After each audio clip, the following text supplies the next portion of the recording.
September the 6th, 2025.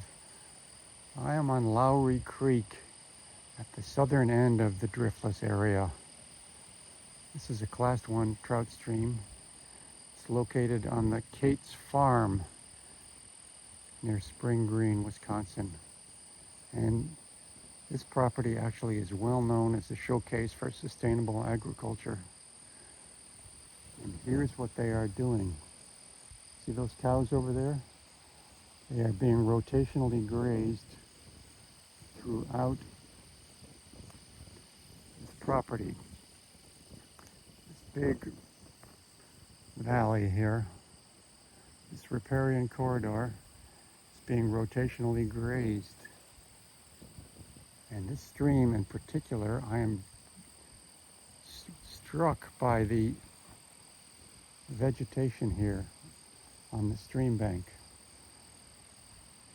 There's a good component of native vegetation. There's some non-native stuff in here. There's Queen Anne's lace. There's even some reed canary grass. There's some chicory. Lots of foxtail, of course. But what I'm struck by is the fact that the non-native, potentially invasive vegetation is being kept in check by a solid component of native vegetation. Great blue lobelia. There's some vervain. Beautiful vervain down there, right on the river bank, right on the creek bank. Lots of jewelweed. And there's also a pretty good sedge component in the ground layer.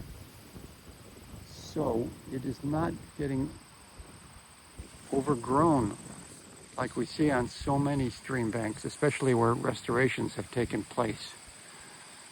This was a very, very nice restoration, which did not involve a lot of disturbance of the stream bank, which I believe is the key. Combining that with this rotational grazing, we have this very, very well managed natural community here along the stream bank.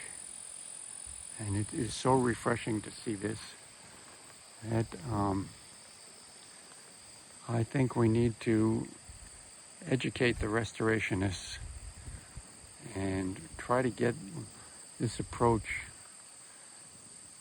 into the pipeline for restoration, because I believe it's really working. But it does require management. That's the thing. You can't just do a restoration and walk away. You have to manage it.